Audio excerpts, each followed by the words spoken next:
Purchinov penasaran apakah para Centaurus selalu merasa seperti sedang menunggangi kuda karena mereka sendiri juga adalah setengah kuda. Ia pun bertanya-tanya, bagaimana seseorang bisa menunggangi makhluk setengah manusia dan setengah kuda. Namun meskipun begitu, Purchinov menyatakan bahwa ia tidak peduli dengan hal yang dipikirkannya sendiri. Sebenarnya dia sangat ingin menunggangi Centaurus dan merasa iri dengan putri pemilik kota. Melihat ekspresi Purchinov yang sedikit aneh, Saki menjadi ketakutan dan berkata kalau wajah pria itu saat ini terlihat sangat menyeramkan seolah-olah akan mengsummon iblis. Saki merasa kalau situasi yang dilihatnya sekarang sedikit aneh. Dia merasa kalau ada maksud tersembunyi dari mengikat anak-anak Centaurus dan memaksa para makhluk tak bersalah itu berjalan. Salah satu bawahan Jilali tampak memaksa para anak Centaurus untuk berhenti merengek dan tunduk kepada manusia.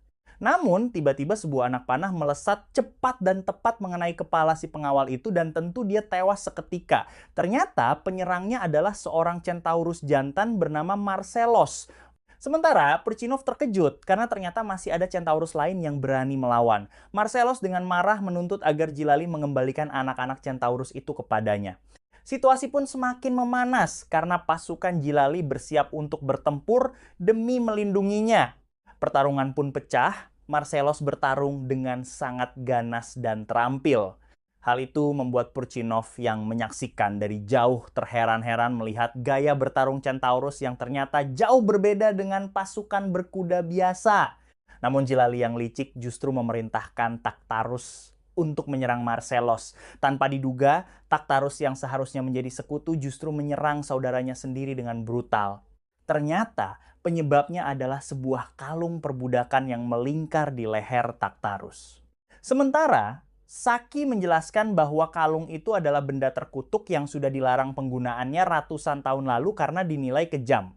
Kalung tersebut memiliki kekuatan untuk memaksa penggunanya mematuhi setiap perintah tanpa bisa menolak. Melihat betapa kejamnya kalung perbudakan itu, Purchinov pun memutuskan untuk bertindak. Ia meminjam sebuah barang dari Bell yang harganya 2 koin perak.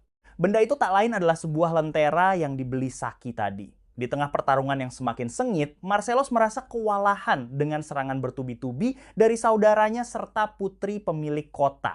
Melihat keadaan yang sekarang menguntungkannya, Jilali semakin meremehkan Marcelos dan bahkan berniat untuk memasang kalung budak yang sama ke lehernya agar bisa dijadikan budak selamanya.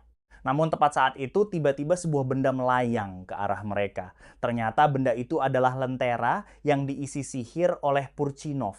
Dan seketika benda itu mengeluarkan ledakan cahaya yang mirip flashbang.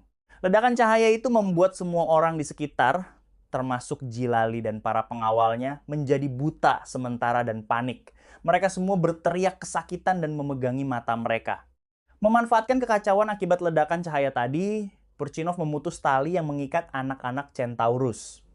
Lalu, Purchinov dengan sigap langsung melemparkan salah satu anak Centaurus kepada Marcelos dan mengajak untuk segera kabur dari tempat itu. Marcelos yang masih bingung bertanya siapa sebenarnya Purchinov, namun pria itu menyuruhnya menahan pertanyaan dulu dan segera mengikutinya. Sedangkan, Jilali yang matanya masih perih dan buta sementara menjadi sangat marah.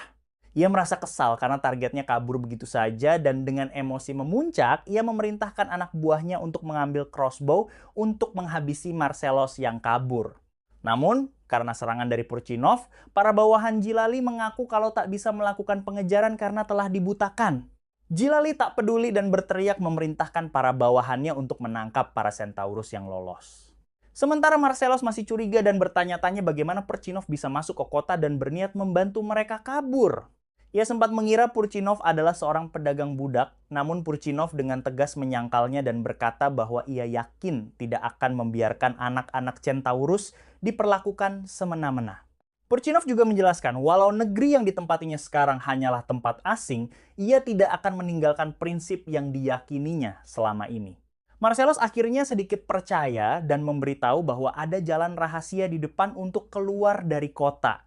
Namun sayangnya penglihatan para pengejar sudah mulai pulih kembali dan mereka berhasil menemukan Purchinov dan Marcelos. Situasi jadi semakin genting karena mereka terpojok dan tidak punya jalan lain untuk lari. Tanpa ragu sedikit pun, Purchinov langsung maju menghadapi musuh sendirian. Dengan tangan kosong, ia menghajar ksatria yang memakai baju besi tebal itu dengan sangat mudah dan cepat, membuatnya terkapar seketika. Marcellus yang melihat hal itu terkejut, ia bahkan mengira Purchinov menggunakan sihir, karena mustahil manusia biasa bisa sekuat itu. Marcellus pun siap untuk mengakhiri musuh yang sudah tergeletak, tapi Purchinov menahannya. Pria itu berkata bahwa pukulannya tadi sudah cukup untuk membuat mereka pingsan dan tidak perlu sampai membunuh. Purchinov menyatakan kalau ingin menghindari pembunuhan sebisa mungkin sekarang. Ia melakukan itu karena di dunia aslinya, ia sudah terlalu sering melakukan pembunuhan demi politik dan perang. Karena itu, di dunia baru ini, ia ingin sebisa mungkin menghindari pertumpahan darah dan hidup dengan lebih adil serta tenang. Mendengar penjelasan itu, Marcellus pun terdiam serta menghormati prinsip yang dipegang oleh Purchinov. Akhirnya mereka sampai di saluran pembuangan air yang menjadi jalan rahasia keluar kota. Purchinov berkata bahwa para Centaurus bisa melanjutkan perjalanan sendirian dari tempat itu dan berpesan agar sehat selalu sampai bertemu kembali. Marcellus sangat berterima kasih kepada Purchinov dan ia berjanji akan membalas budi suatu hari nanti atas nama seluruh bangsa Centaurus.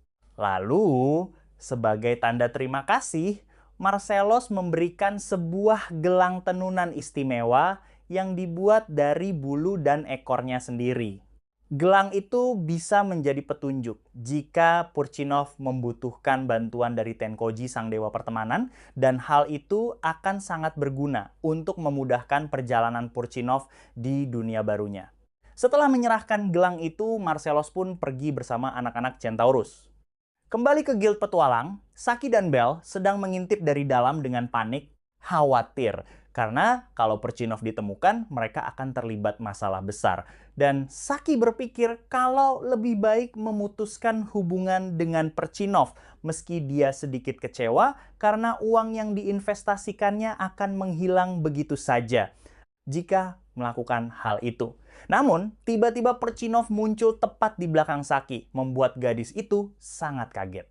Purchinov menegur bahwa keputusan Saki memutus hubungan dengannya justru akan membuatnya dalam masalah. Saat Saki bertanya dari mana Purchinov masuk ke dalam, Purchinov menjelaskan bahwa dia masuk lewat pintu depan, karena para prajurit tak bisa mengenali wajahnya sebab ledakan cahaya tadi. Saki bertanya lagi, kal ini tentang nasib para Centaurus, dan Purchinov menjawab kalau mereka sudah kabur dengan selamat. Ia lalu menunjukkan gelang pemberian Marcellus. Bell langsung terkejut karena ia mencium benda yang dibawa Purchinov sangat mahal. Mendengar itu, Purchinov mengira kalau Bell mempunyai kemampuan menilai batu. Saki mengelak, dia menjelaskan kalau sebenarnya Bell tidak mempunyai kemampuan menilai batu. Namun, dia punya perlindungan ilahi dari dewa kecantikan dan harta bernama My Wizard. Saki menambahkan, kalau Bell tidak mengetahui banyak tipe sihir serangan, tapi kalau sihir support dan penilaian Bell adalah spesialisnya. Bell mengatakan kalau bahan-bahan yang digunakan pada gelang tadi yaitu rambut dan buntut Centaurus.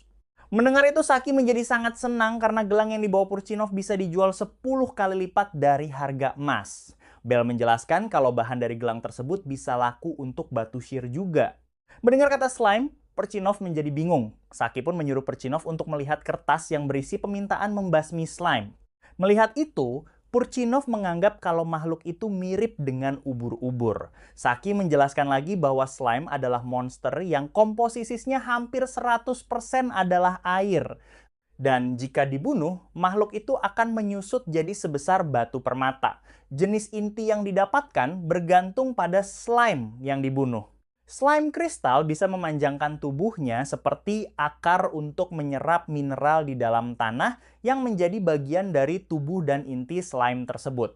Dan itulah mengapa slime kristal yang telah hidup berpuluh-puluh tahun bisa memiliki inti yang sangat besar. Saki memberitahu jika menemukan slime mithril, itu tandanya ada cadangan mineral mithril di sekitar sana.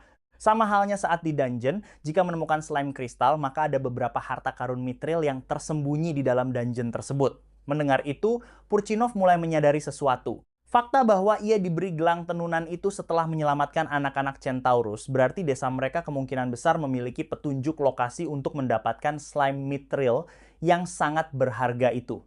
Mendengar itu, Saki merasa kalau topik yang dibicarakan sekarang berbau uang. Sedangkan Bel mengingat bahkan Jilali dengan kekuasaannya pun tidak pernah berhasil menemukan desa Centaurus. Kedua gadis itu saling menatap dan tersenyum licik karena merasa akan mendapatkan kesuksesan besar. Saki berkata kepada Purchinov kalau Centaurus tadi tertarik pada pria itu. Lalu, Saki menambahkan kalau alasan Centaurus tadi memberikan sebuah gelang adalah undangan untuk mengunjungi desa para Centaurus. Mendengar ucapan Saki, Purchinov jadi membayangkan desa para Centaurus. Ia langsung terbayang pemandangan di mana para Centaurus bebas berkeliaran dan ia bisa menunggangi mereka sesuka hati. Lalu, Purchinov dengan antusias menyetujui gagasan Saki. Sebelum berangkat, mereka memutuskan untuk mencari perlengkapan yang dibutuhkan dulu. Kedua gadis itu menganggap pengeluaran ini sebagai investasi demi kesuksesan misi mereka, meskipun uang mereka sangat terbatas.